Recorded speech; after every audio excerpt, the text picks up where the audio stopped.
Well, good evening, everyone. We are live on YouTube, but Facebook is misbehaving. So give me just a second to go over there and tell people to come to YouTube because I hate Facebook.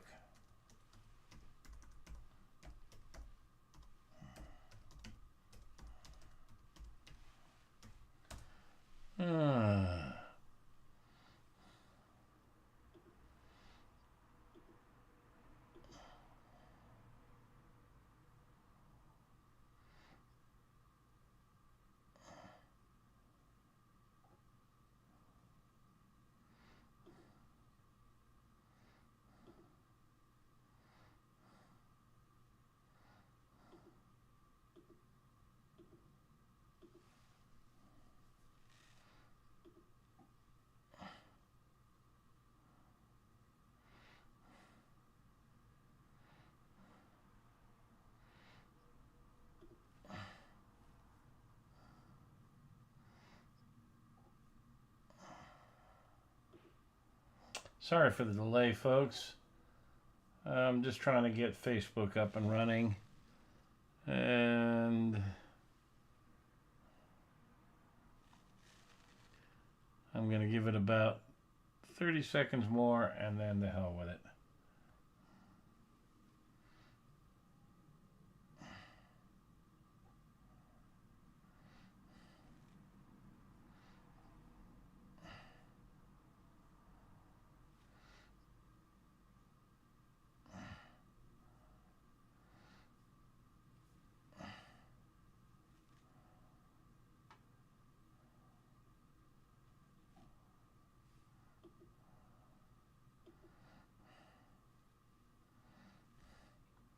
You know,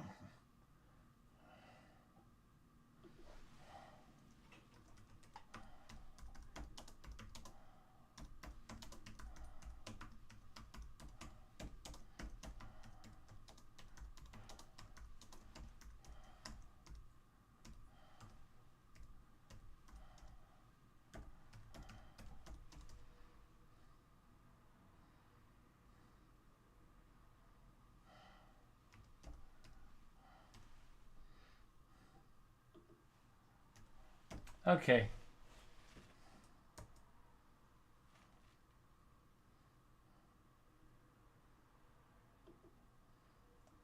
Fucking A. I'm sorry, folks. I'm back. And it looks like Facebook is just being a jerk again tonight. So, it's YouTube and Twitch and Twitter that we're talking to tonight. And I'll apologize to the Facebook folks. Well, you know, it's football season, and I am a football fan. And my two teams are University of Florida Gators, which are rebuilding with a new coach this year, and the Chicago Bears, which are rebuilding with a new coach this year. Both of them are struggling and likely to have terrible teams, but I still watch them. I still enjoy football. I played high school ball. In fact, I have a fun story to tell you. When I was a journalism major in college, and I was a football lover, and I wanted to play for the Gators, but I was too small. I was 5'7" and about 180 to 190 pounds. And I went out and talked to the coach, and there was a series of articles written by George Plimpton, and Plimpton was fascinating. He was a guy who reported on what it was like to be a football player, a boxer, and he would actually become one. And he went to the Detroit Lions and became a quarterback for the Detroit Lions. He was known as Paper Lion, and he wrote a book about it and a bunch of articles about it. And I thought that was the coolest thing. So I went to the coach of the University of Florida, and I said, "Can I be Paper Gator?" And they let me come out for the team. And they gave me the locker next to Jack Youngblood. Now, if you're a football fan, you know Jack is both the College Football Hall of Fame and the Professional Football Hall of Fame.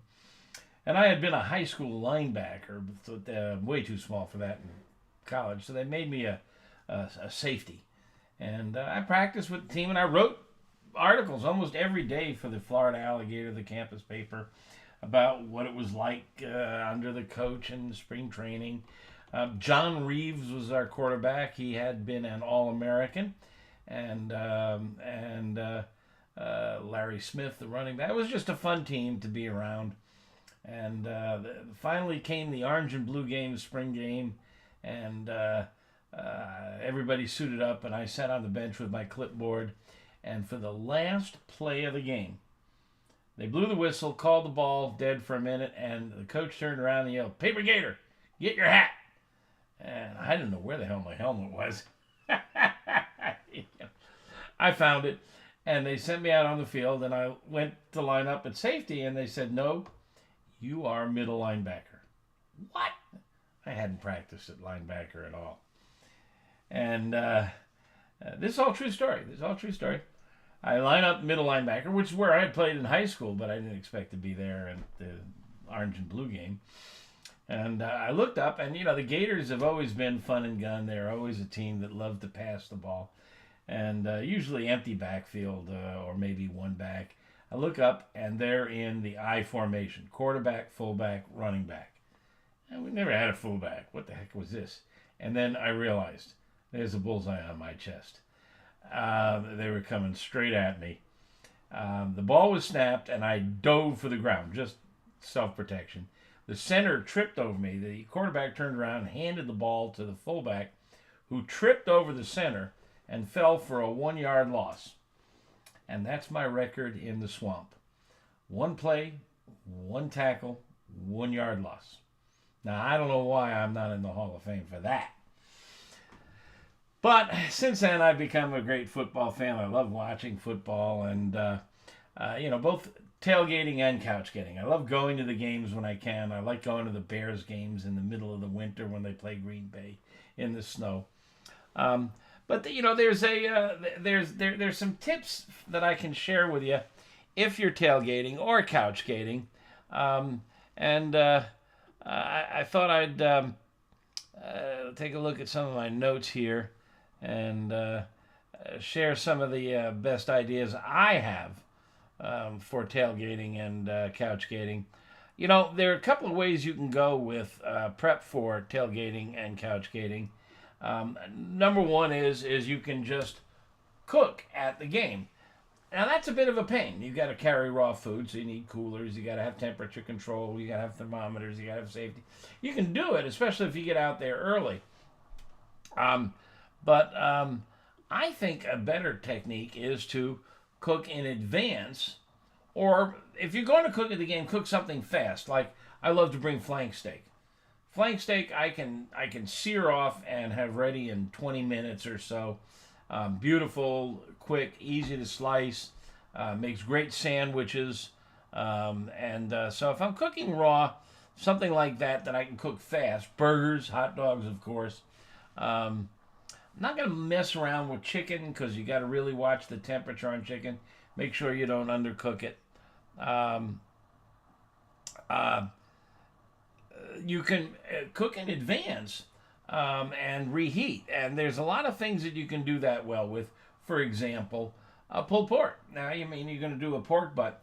It takes 8 hours to do a pork butt. You can do it the previous day, shred it, bag it, and bring it to the game, and then just reheat it in a pot with some simmering water, and put your barbecue sauce and your burgers and your buns out, and away you go. Everybody's going to love that. I'm not a big fan of bringing hot food, cooking it at home and trying to keep it hot to the game. So those are my favorite approaches is, pre-cooking in advance or cooking something quick and fast at the game. And I lean on flank steak a lot. I mean, steak is steak. Everybody loves it. I can cook it on a hibachi. $30 hibachi. Get some charcoal going. And in 20 minutes, I've got beautiful medium rare steak with a great crust. And get some buns and some toppings.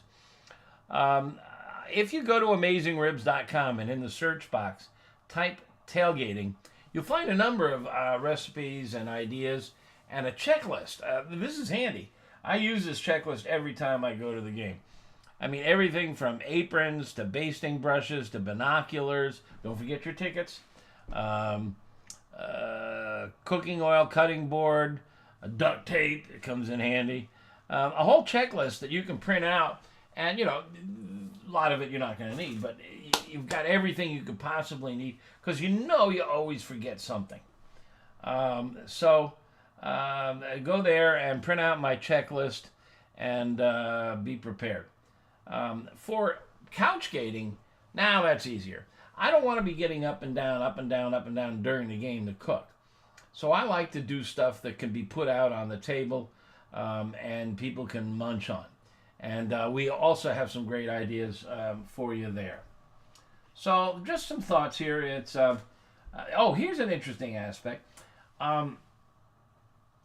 You know why the football field is called a gridiron? Because grilling was often done early days, back in the Middle Ages and beyond, on a grate that went in the fireplace, in the hearth, and it was called a gridiron. It was a grid made of iron.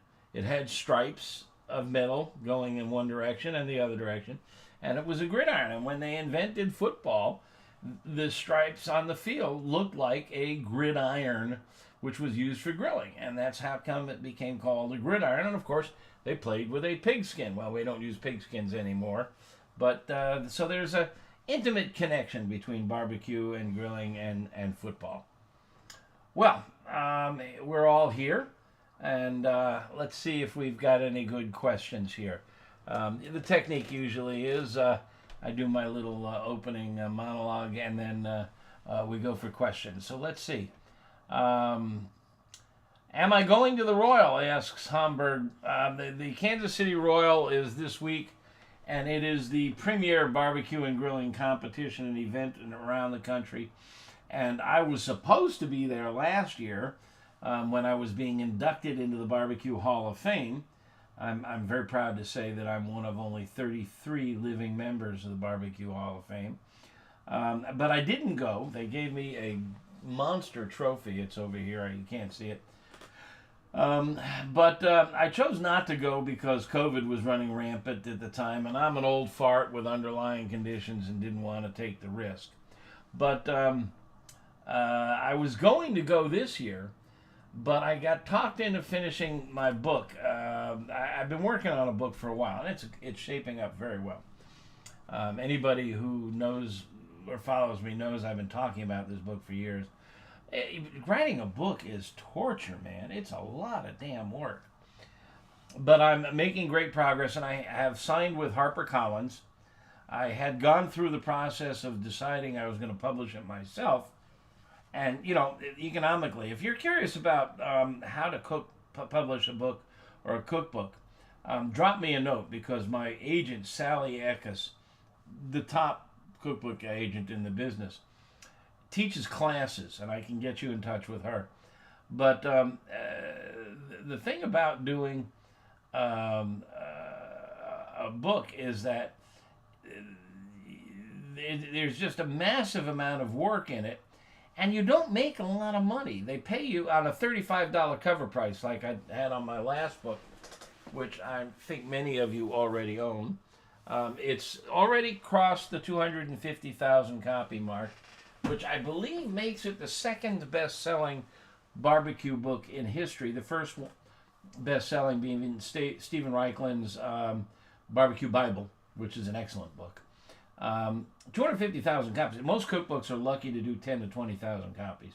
But you make only $2 to $3 a copy. Now, all of the money that book made goes to the AmazingRibs.com, not to me personally, but I do get paid a salary. You don't make a lot of money on a book from a major publisher. If you self-publish, which is becoming, it used to be self-publishing was called vanity publishing, and it was only for people who couldn't get a publisher. But it's becoming more and more accepted, and major writers and authors are doing it now. and you can make $10 or $12 a copy if you do it right. And so I did all the homework and the research, and I decided I was going to do that. And I sent the advance money they gave me back and said I'm going to self-publish. And then I just got buried in work. And so I'm back with HarperCollins, and I'm on deadline for a March 1st delivery of the manuscript. The book will come out about a year later. And so I'm humping. And I'm really pleased with the way it's going. There's a lot of good material, different material than in the last book. And it's going to be a good book. And so you'll see it in spring of 23. And one of the things I'm doing is I've really amped up my photography. I did my master's in photography, and I'm producing some of the most beautiful photographs I've ever produced. So keep your eye out for that. We'll probably have a pre-publication discount sale. So make sure you're signed up for the newsletter on AmazingRibs.com so you can hear about the publication. But the answer that got me started is no, I'm not going to the Royal in Kansas City this week because I'm working on the book. I'm humping. Okay.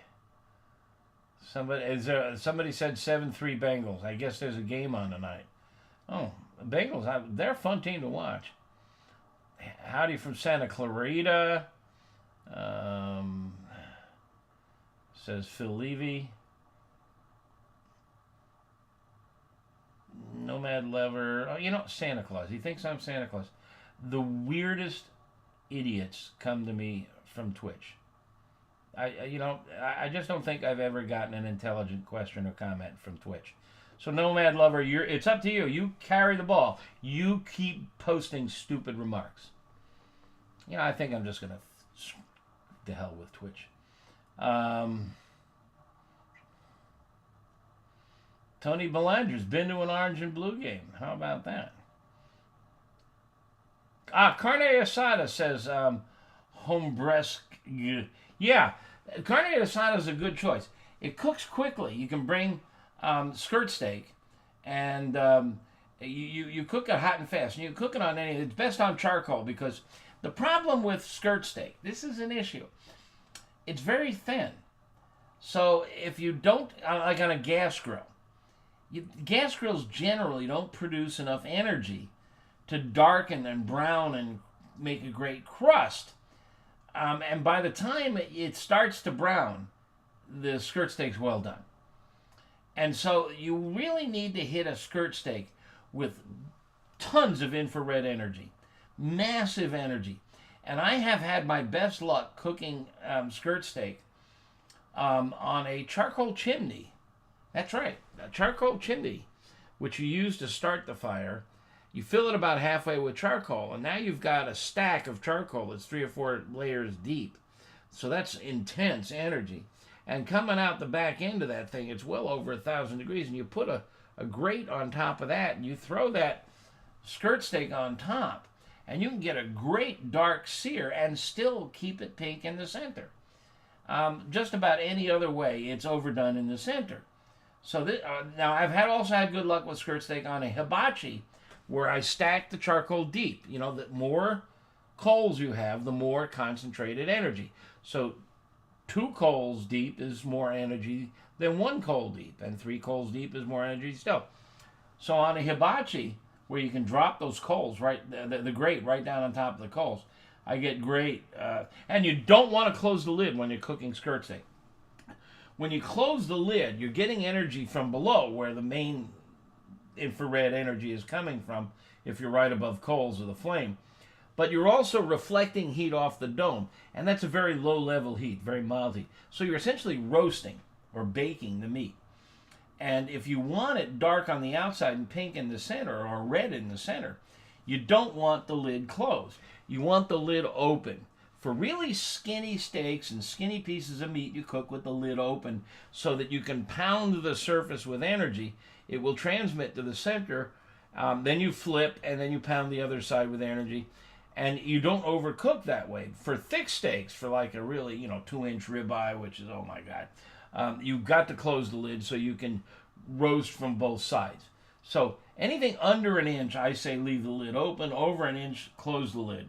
But for skirt steak, which is well under an inch, you want the lid open and you want all the power you can get underneath it. And that's why I like the charcoal chimney. So that's a good choice because you can cook it fast, you can cook it quick, you can cook it really well.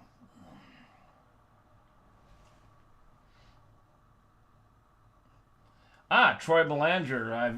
Troy, you've been with us before. It's good to see you again. I see Dan Mancuso is back. Dan said he did the red wine marinade with some flat iron steaks, and they were excellent. Yeah, I'm not a big marinade fan. And here's why. I love dark crusts. I love to get things dark. Now, this marinade is really good, though. Particularly, I have a lamb marinade that's really good. But the problem with marinades is they don't penetrate very far. A lot of people think that they get deep into the meat, and they don't. Just try it with a chicken breast. Marinate a chicken breast overnight and then cut it open, and it's white in the center. The marinade just does not penetrate more than 1/8 of an inch or 6. So you're flavoring just the surface. But you're also getting the surface very wet. And now if you go to grill that meat that's wet, the first 5 minutes or so, the energy is spent evaporating the water on the surface so it can cook. And while that water is evaporating, you're steaming the meat. So I want to put meat on the grill that's pretty dry, and I'll often pat it dry. And the way you bring flavor to that meat, instead of marinating it, is with a rub, with spices. Just this year, my company and I released 3 spice rubs, and they're full of flavor. That sticks to the surface, doesn't leave it wet. So when you throw it on the grill, the hot energy can build that crust and make a really good surface. So I don't marinate a lot, but there are a few marinades that I like, and that's one of them. All right, Dan Mancuso asks about couch gating foods. All right, rule number 1 in couch gating. Nobody wants to juggle a plate on their knee while they're watching the game. So you're not going to do a ribeye steak. I'm sitting there with a knife and fork with the plate on my knee. You want finger foods. You want foods that you can put on a plate or just pluck off the serving bowl. So I hate to say it, but I think ribs are a really great choice. Chicken legs, sandwiches, things that you can eat with one hand that you don't need a knife and fork for. Knife and fork, definitely out for couch gating. And Munchies. If you go to the tailgating section on AmazingRibs.com, I have all my recipes for smoked nuts. And I just love smoked nuts, and they're easy to do. The trick to smoked nuts is that smoke sticks better to wet surfaces. So you're going to take your nuts and you're just going to soak them for a little while. It's not going to penetrate deep, but it's going to keep the surface wet. And then you throw the nuts on the smoker. Sometimes you flavor them in advance. Sometimes you make you dip it in egg whites, and they're a great glue, and they make a really good crunchy crust. I've got a variety of recipes for different nuts, but almost all of them ask you to soak them first, just for a while, just to get that surface wet, and that attracts and holds more smoke. Okay, Geotank Mates from Pennsylvania, hello. What's good finger foods for the grill? Oh wow, there's a whole bunch of them. I'm trying to think. We just posted the recipe for of course, we've got a couple of recipes for stuffed jalapenos, and they're just great fun. And what's interesting is, even if you don't think jalapenos are really too hot for you, once you start cooking hot peppers, it really diffuses them somewhat. It mellows them out. So we're putting cream cheese in the center, which is fatty, and fat is a great fire extinguisher for heat. So stuffed jalapenos, you chop up some bacon, mix it in with some cream cheese, get some herbs and spices in there, and maybe even wrap them in bacon. Those are really a lot of fun, and everybody likes those. And again, finger foods. I mean, I'm sorry, the website is called AmazingRibs.com. I just think ribs are, everybody loves ribs, and, you know, they come with a handle. Okay, guys, I need some questions here, so fire away. I'm sorry we don't have our full audience here because Facebook is being a jerk. But let me just take a quick look over there and see what the hell the problem is with Facebook. Let's see if we can get that stuff working. See, I don't go there very often. I have a woman who does social media for me, and they've changed the whole damn look and place. I don't recognize it. I tried to post on my own Facebook page, and it said I needed to authenticate myself. Okay, fuck you. Facebook really is just terrible. Terrible. And all the stuff that it surrounds it around the elections and everything. It's just, it's not been good for our society. Come on, guys, hit me. I'm here.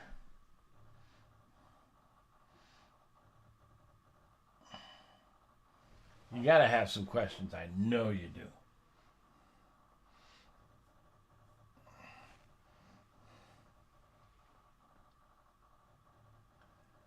Yeah, I don't know why. I posted to Facebook that we were going to be live, but I don't know why the video is not posting. It's just bizarro. Thank you, Dan. You changed your picture, Dan. You're a good-looking fella.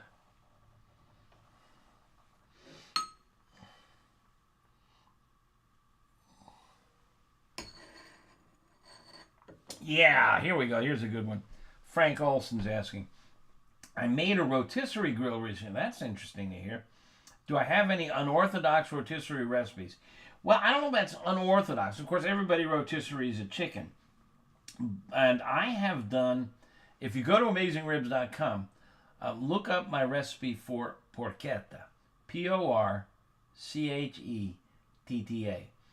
It's a roulade, if you will. It's a pork belly, which is about 2 feet by 2 feet, that we've seasoned and herbed and that we've rolled up, and we put that on the rotisserie. But with all rotisseries, this dish in particular, I always put a baking pan underneath the food. And in that baking pan, I put about a ½ inch of water, and then I put a lot of things like root vegetables, potatoes, carrots, Brussels sprouts, chunks of apples, making them all around the same size so they cook about the same, and then some olive oil or just cooking oil, whatever. And what happens is as the food's rotating up above, it drips into this pan, and the heat is coming from below. So it evaporates the water, both the water that I poured in the pan and whatever water is in the drippings. So you get this concentrated set of drippings that's laden with the fat. Like chicken, you've got a lot of fat that drips off the chicken skins. Or pork belly, you've got a lot of fat that drips off of that. And then you've put a little oil in there, and you got to get in there with your spatula and stir things up a little bit so they get coated with oil. But once the water evaporates, the meat, the vegetables that are under there are pretty well cooked. And now that the water's gone and there's oil and flavor all over, they start to fry. And they get crispy. So you get these wonderful crispy Brussels sprouts. Cut them in half first before you throw them in there. Small potatoes, potato slices, or little baby potatoes that you cut in half. Carrots, cut them in chunks. And they crisp, and they get crunchy, and they get full of flavor, and it's just amazing. So now you have your main dish up above and all your side dishes down below. Potatoes, vegetables, and they're fantastic. They're absolutely fantastic that way. All in one. Now you've got to keep an eye on that pan underneath to make sure it doesn't burn, because when the water boils off, it'll fry, and then it'll start to burn if you're not careful. So if it starts to burn and the meat above is not done, add more water. But you keep an eye on the meat. When the meat's done, try to get the two done together. It requires a little juggling here, but you'll just go straight to heaven. It's really good that way.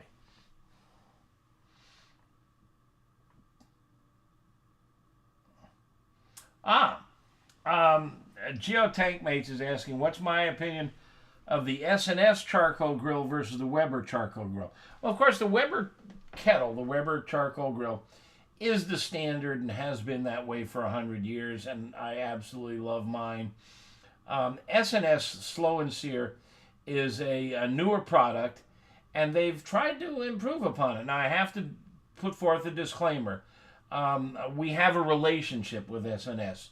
I decided years ago that we're going to be an information source and we're not going to sell anything. I'm not going to sell my own rubs and sauces. I'm not going to set up a retail store. I'm not going to deal with shipping. I'm not going to deal with inventory. I'm not going to deal with returns. So S&S, which is a grill company, has a warehouse and a shipping system, and we work with them. So if you go to our site and you go to order rubs and sauce or the magnet or our book, there's a good chance it'll come from the S&S warehouse. So with that said, one of the reasons we like doing business with them is I really like their products. I have always loved the Slow and Sear insert for the Weber Kettle. And this is a metal insert. Now, you can find more information about it on AmazingRibs.com. But it's a metal insert that goes into the Weber Kettle that pushes all the charcoal, holds all the charcoal to one side, and does a much better job than the little bracket thingy-dingy that Weber sells.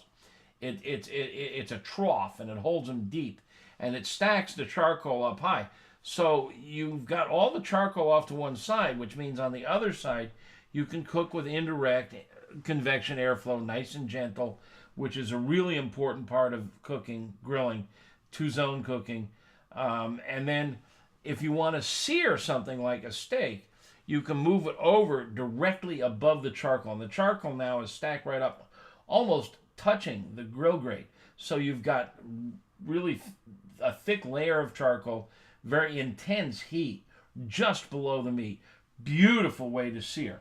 So they were making this gizmo, and they finally said, well, it's designed to go into the Weber Kettle, but why don't we redesign the Weber Kettle so that it has this gizmo built in and other features? And, you know, there are aspects of the Weber Kettle that just could use some updating.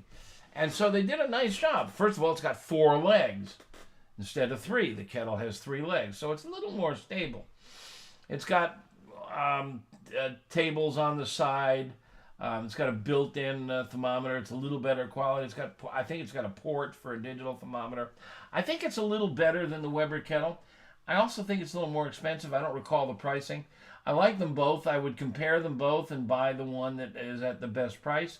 The one thing about both of them that I wish they would do is make the charcoal bed go up and down. There's something we call the inverse square law. And photographers know about the inverse square law. And the inverse square law says, if I hold a light, here's a flashlight. If I hold a flashlight a couple of feet away from my face, the intensity of the light, say it's a foot from my face, the intensity of light, if I move it to half a foot, it's not twice as much. It's 4 times as much. And the math is, right about it, but it's called the inverse square law, and it has to do with the diffusion of light and so on. Same thing is true with the energy coming from charcoal. If you can move the charcoal up close to the meat, you can get much more infrared energy. And I want to be able to move the charcoal up and down, and neither one does it. My favorite charcoal grill right now, it's a lot more expensive than both the Kettle and the S&S, but it's the Hasty Bakes. They make a line of them. They're some inexpensive, but the beauty of the Hasty Bake is there's a crank, and I can raise and lower the charcoal which means I have temperature control. And cooking is all about temperature control. So I'm a big fan of raising and lowering. But I love my Weber kettle, and I use it a lot because it's just my wife and me now. I don't have a lot of kids running around and anything like that. And so for cooking for two, that 28-inch square, a 28-inch round kettle is just fine. Well, absolutely, the Slow and Sear insert is absolutely essential. I don't have the S&S grill anymore. I had it for a while. I was testing it, and I gave it away. But it's really nice. And I think it's a coin toss. I think I might prefer the S&S. But, you know, as I've disclaimed, I do have a relationship to them. Okay. How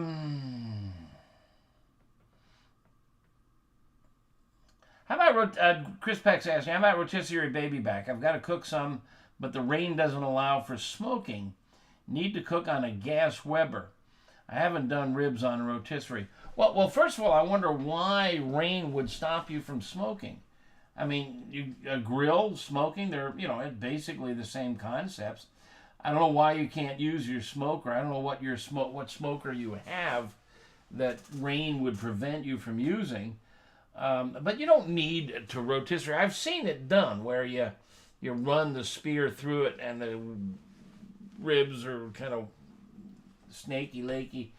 I mean, I do ribs on a gas grill all the time, and I just use two zones. You turn on one burner on one side, or two burners, and you put the ribs on the other side.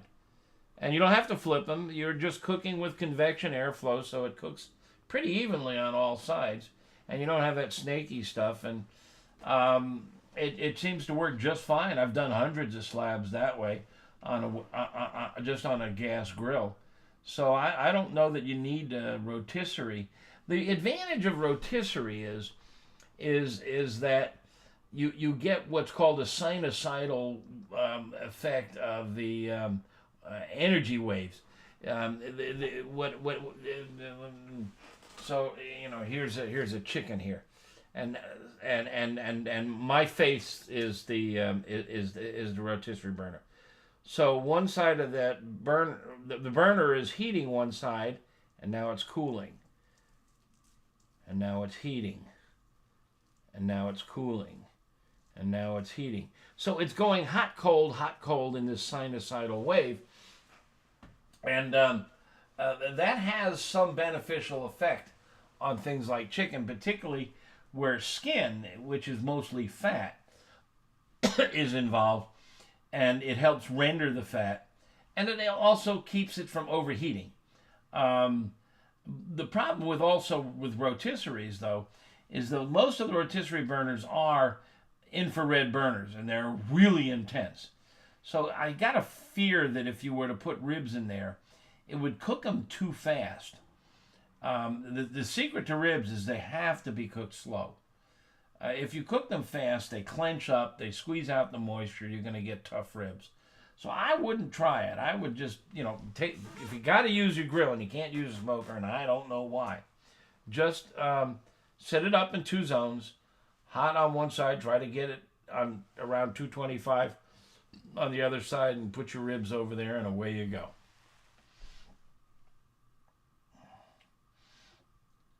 When do I use beef tallow and when do I use duck fat? Good questions. I will use beef tallow for the final stage of a reverse seared steak. So let's talk about thick steaks. We talked about skinny steak earlier here.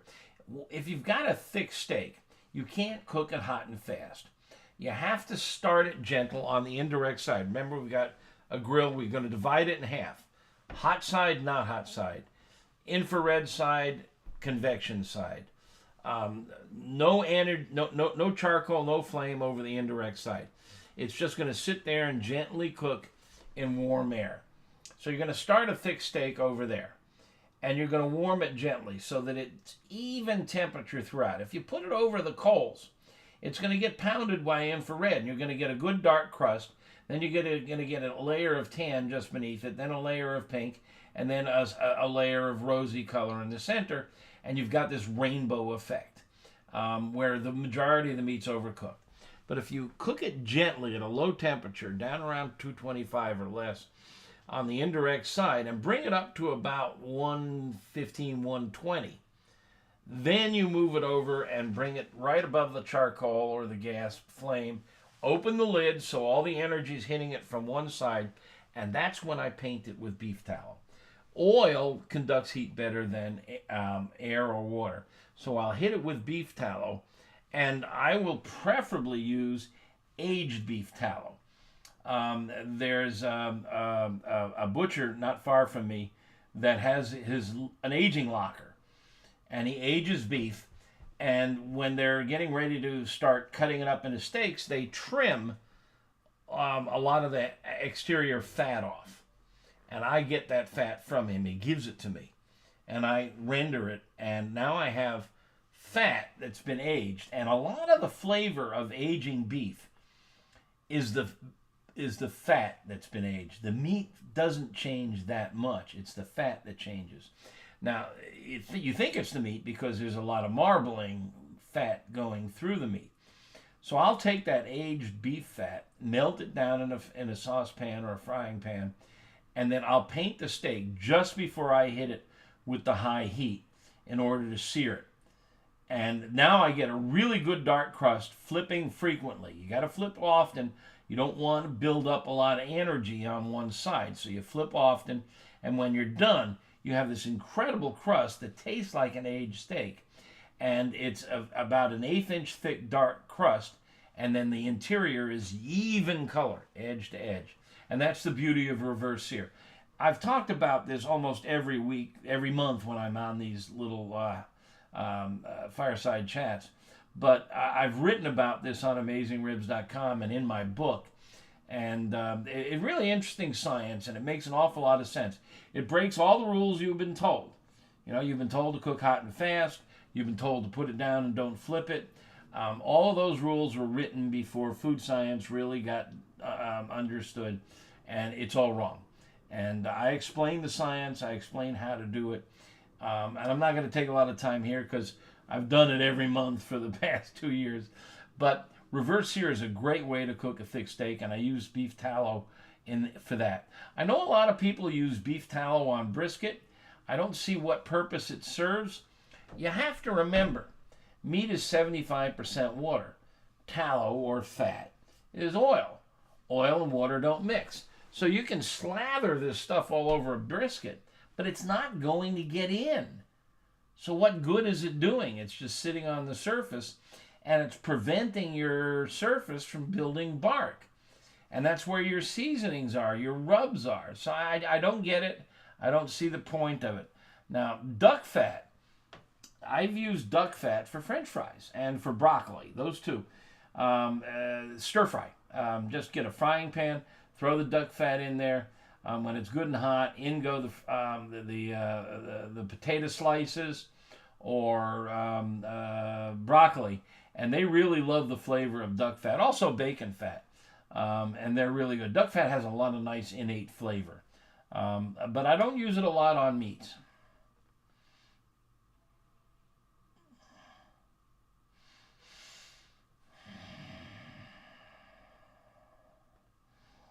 Greg Whited says, I've been experimenting with brushing sous vide steaks with mayonnaise before searing.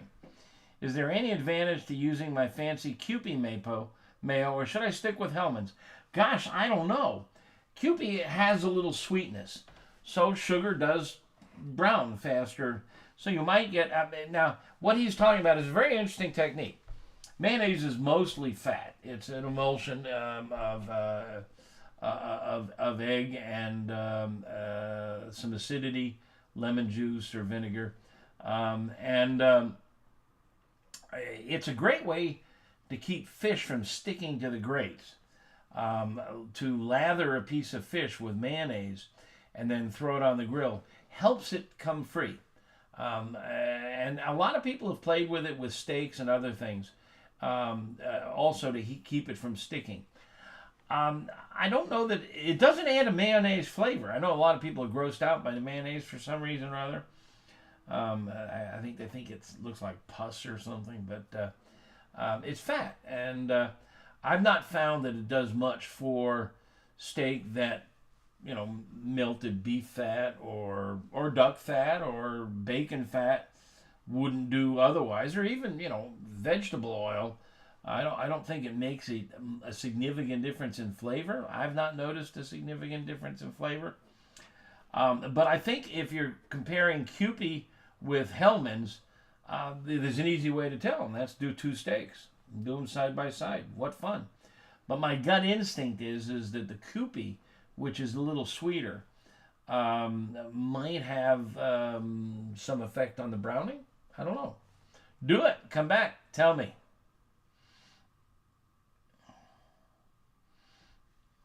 I know you said don't oil the grates, oil the meat. When do you oil your meat, before or after seasoning?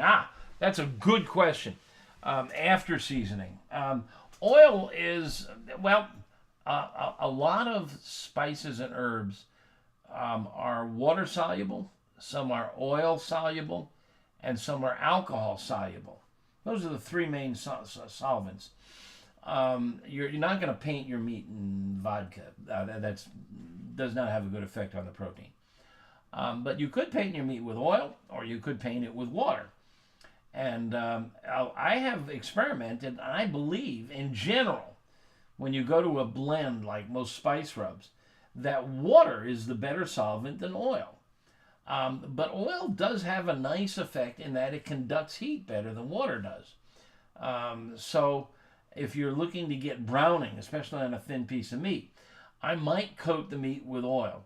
But I would definitely season it first, because if you season it after, a lot of that oil will drip off in the cooking process, and there go your seasonings.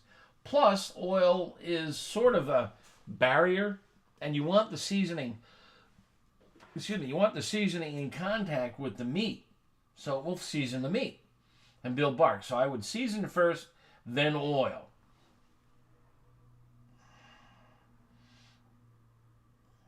New York strips.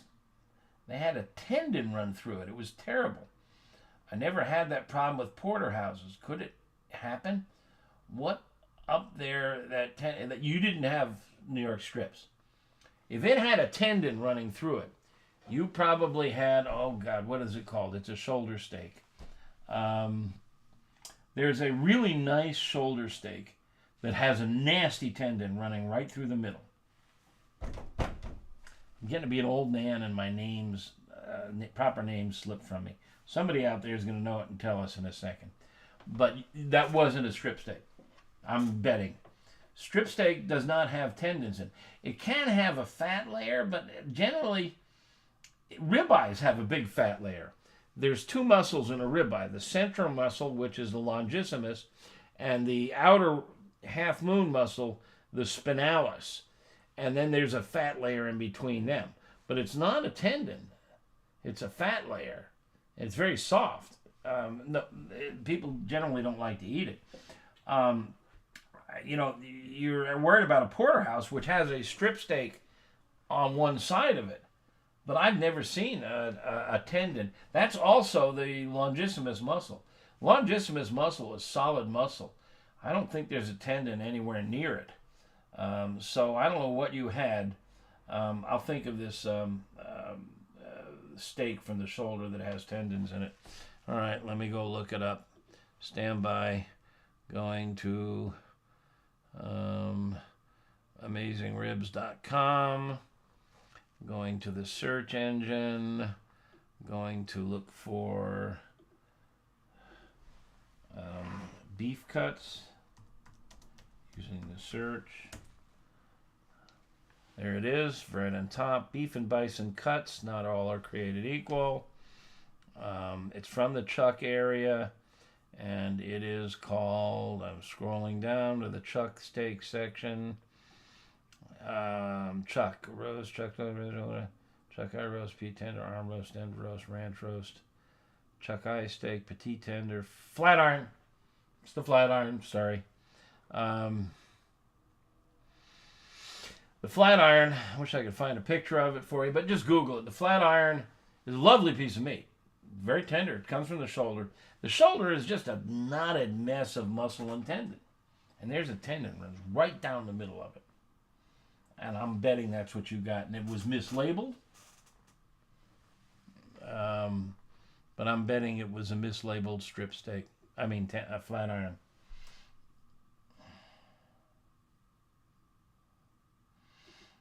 Ryan asks, I know you're not crazy about marinades, but what's your go-to for fajitas? Well, we often marinate fajitas. My wife has a nice marinade that she does that uses chipotle and adobo. But you run into the same problem. Fajitas, you're typically using skirt steak. And I want it crusty and dark on the outside and pink in the center. So if it's up to me, I'm not marinating. I'm using a rub. And I got to tell you, forgive me, this is, I try to stay away from commercial messages. But my red meat rub here, I really worked hard on it. And it's effing awesome on beef. And it can handle all the heat you give it. My wife won't let me cook a steak or a burger without it anymore. And all my life, I've never put anything but salt and pepper on a steak. This stuff's just awesome. It's really good on fajitas. Kevin is proposing the steak I was trying to think of as bavette, but it's the flat iron.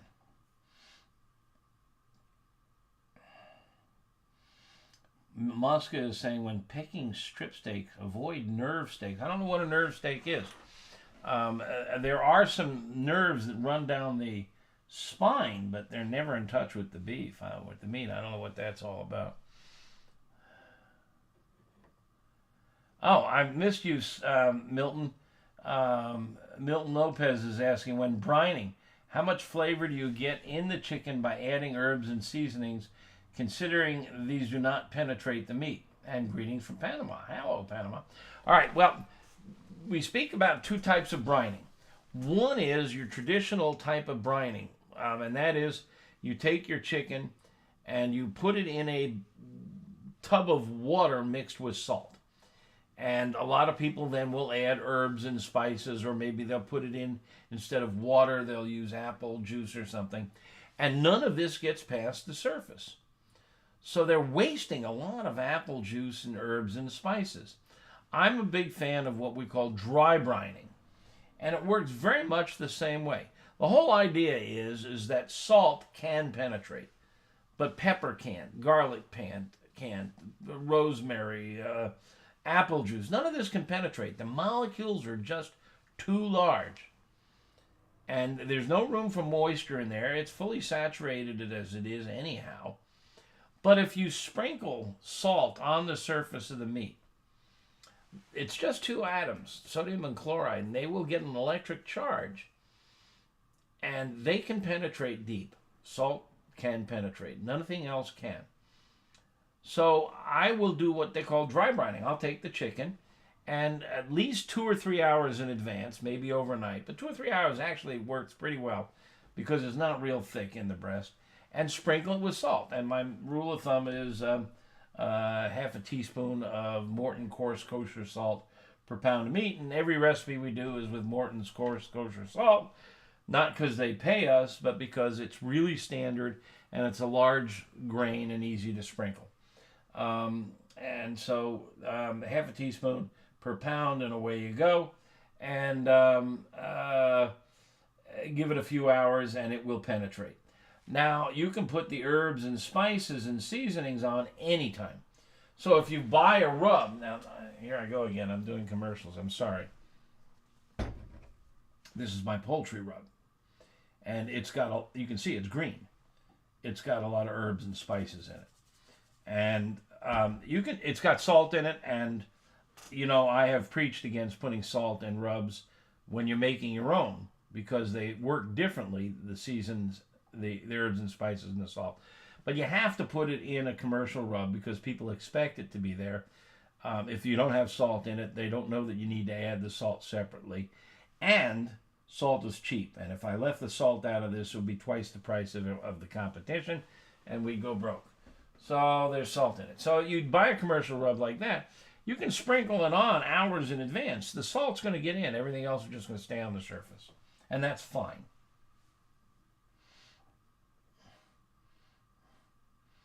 Yeah, this is weird. I have two monitors. a big monitor over here, and my laptop. And if you've been here before, you know I'm looking at a different camera than I usually do. Usually my camera's over here. It died. And I have myself on the screen, on both screens. And this one's on time delay. It's driving me nuts. You know, you'd think I was Italian. I'm not. I married an Italian. I use my hands a lot when I talk. And so I'm here talking, and then my hands start flashing at me on this. It's a little disconcerting.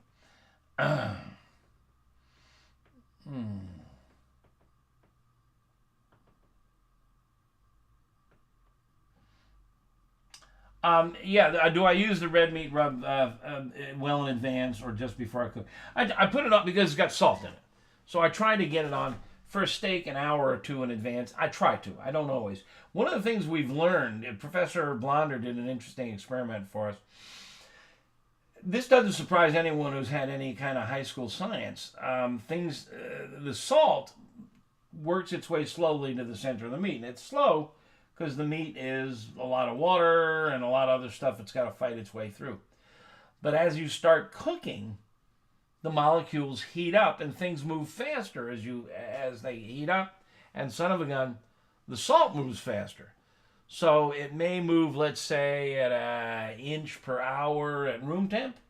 Once you start cooking, it'll move maybe at 2 inches per hour. So if you can get it on there in advance, it'll still penetrate. But I try to get it on an hour or two in advance for a steak. And usually I remember when I'm cooking steaks.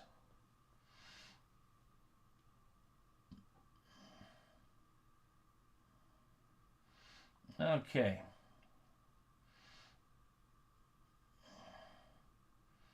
Frailin Ryan says he made his own smoked sausage from pork butt and brisket trimming, so it's a beef and pork combo. That's always a nice combo. And it turned out great. What's my favorite sauce? Andouille. Andouille is my favorite sausage. It's a New Orleans sausage. It's a combination of ground pork and ground cured pork. I don't know. Let me think. I think I may have the recipe on the website. If I don't, I should. I have 2 recipes for andouille. One I call hamdouille. All right, let me explain. Let me just first see if I have it on the site.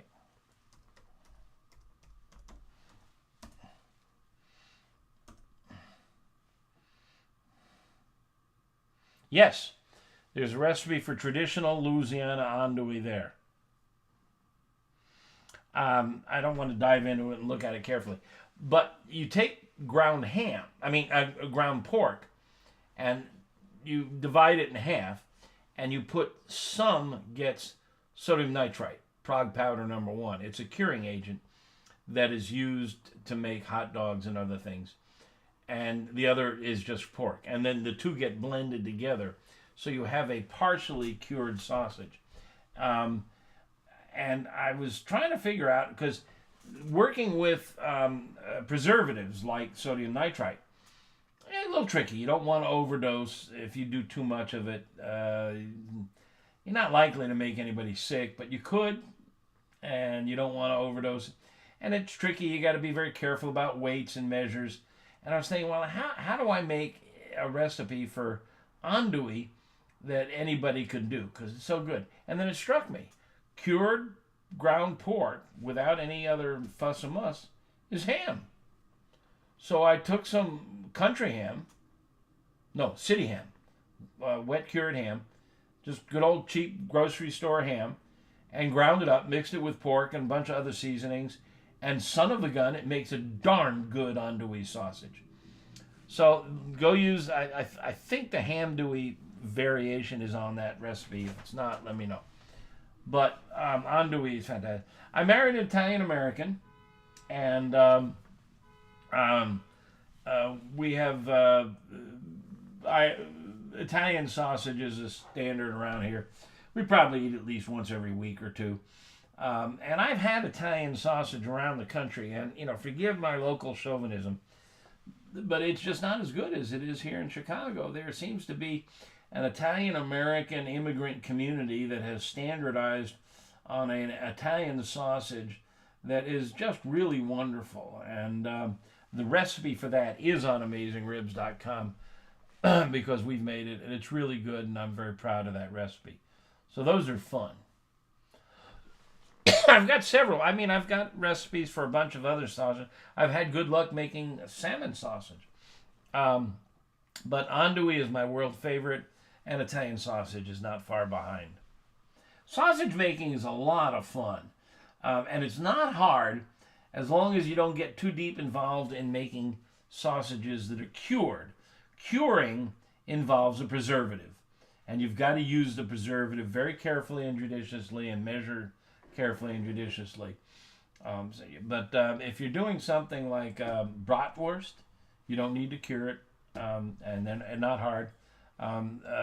Texas hot guts, which are a blend of pork and beef, or pure beef, they're easy to do. So, Jim Tortorelli. You know, Jim, I married a Tortorello. I'll bet you guys are distantly related.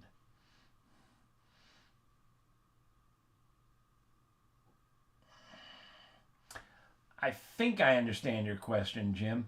How can you minimize the amount of flavor from the herbs and seasonings that is driven off by the heat of the grill?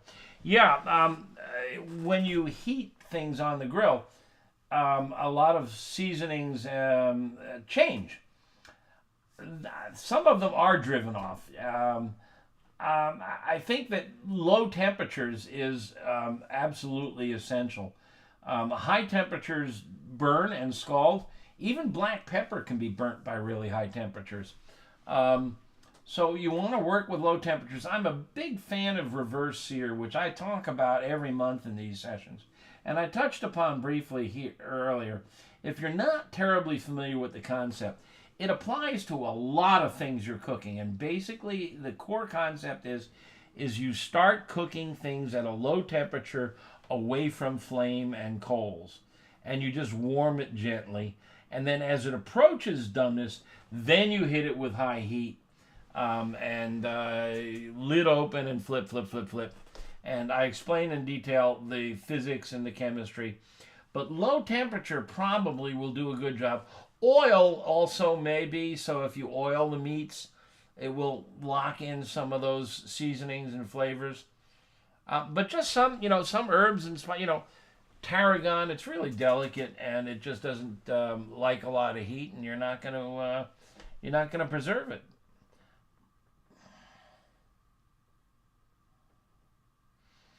Troy Melandra, grilling pork chops versus pork steaks.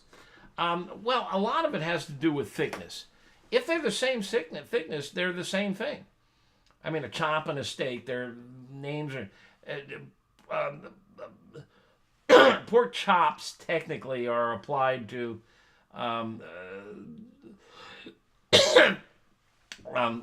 steaks, essentially, that come from the back of the animal, or the loin with the rib bone attached or removed. And pork steaks tend to come from the shoulder area where there's more sinew and fat.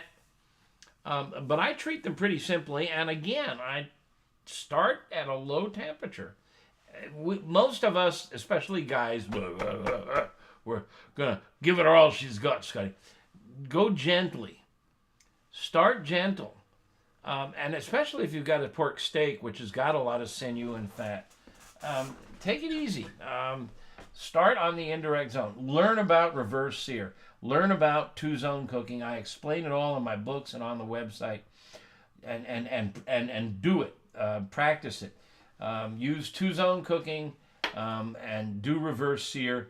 And I would treat them very similar. Now, thickness is much more important. If you've got a really thick back chop, pork chop, then you have to cook it differently. And most pork steaks tend to be thin. So you've got to cook them differently. Thin steaks you need to cook hot. Thick steaks you need to cook slow. And I explain all that. Yeah, do try it, Frail and Ryan.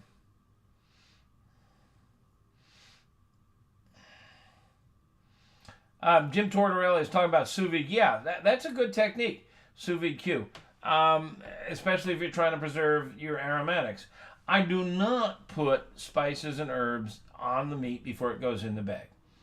Most of it washes off. If you've ever done sous vide, there's a lot of fluid that comes out, and it washes off, and it's not penetrating.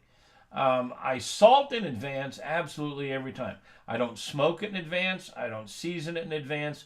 I salt it in advance. I bag it. I cook it. Then I take it out. Then I season the heck out of it. Then I salt it. Then I sear it. Do all of that stuff near the end of the cook. All right, Jim Linsalto. Not sure if you're asking me a legitimate question. I'm going to try to answer it honestly. Do carcinogens really contribute to a cancerous lifestyle? I think you're just being a jerk, Joseph. Oh, yes. Yeah, I see some of your other comments there. Yeah, you're just a jerk, Joseph. Oh, yeah. Boy, the whole string of... yeah, okay. Everybody out there, Joseph Linsalato is an asshole. Remember that name. And he has demonstrated it amply in here.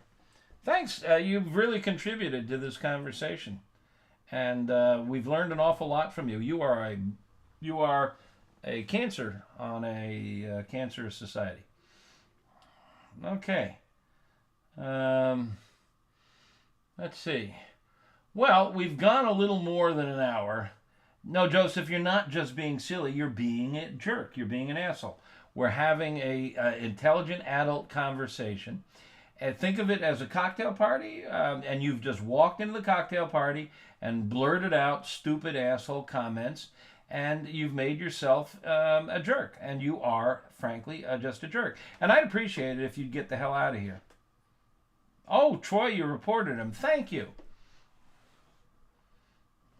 Everybody ought to report him. Get him kicked out of YouTube. Being silly. Being silly. Ryan, what's my opinion of the most underrated recipe? Golly. Well, all right. Here comes Meathead. Vegetables. I mean, I love vegetables. My wife is a master gardener, by the way. The state of Illinois actually gives a degree in that. And, gee willikers, we've had so much fun every summer. Eggplant Parmesan. And I grill my eggplant Parmesan. The recipe's on AmazingRibs.com. And, eggplant. It just soaks up oil.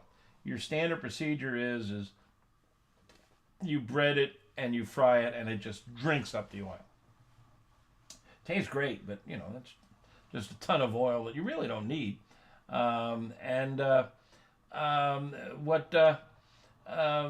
works really well is just a light spritz of oil. You grill it. I make my own roast tomato sauce that goes on top, and then a little fresh mozzarella, some seasonings, and some grated Parmesan. And it's fantastic. Zucchini. I take zucchini planks and cut them into planks, grill them, and make a sandwich with some grilled tomato, some grilled eggplant, grilled mushrooms. We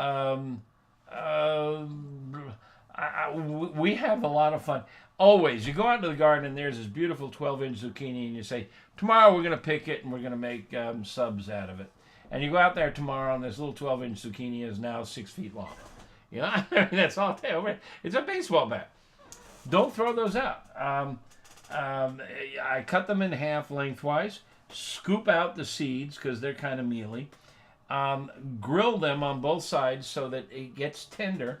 Then I take it off and I fill it with whatever you'd put on a pizza. Sausage, mushrooms, tomato sauce, pepperoni, cheese. Just fill it, mound it up, and put it back on the grill and cook it. And oh my goodness, we call it pizzucchini. Kids love it. because it tastes like pizza, and you get to you get them to eat their vegetables. So, fun. What else do we do in the way of vegetables underrated?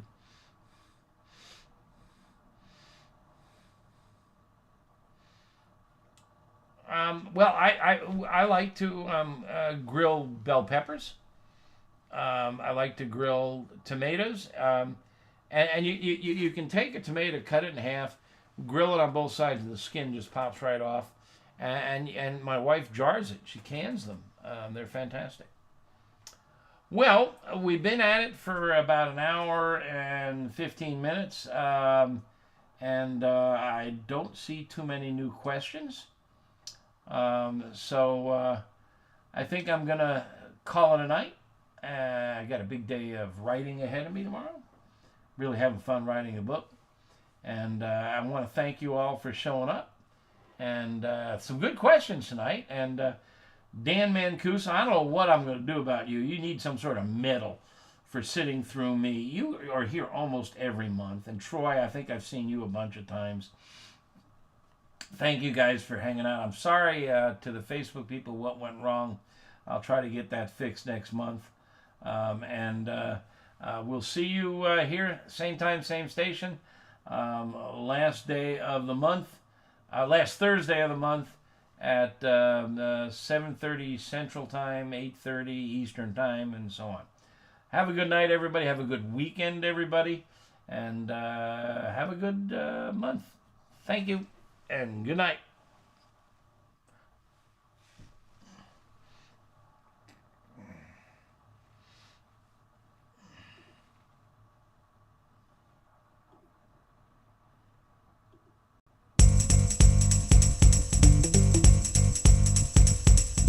That's all for now, folks. Thanks for staying awake, and please visit AmazingRibs.com for the articles, recipes, and reviews mentioned in this chat with the Barbecue Whisperer and Hedonism Evangelist from AmazingRibs.com, the planet's biggest and baddest barbecue and grilling website, Meathead.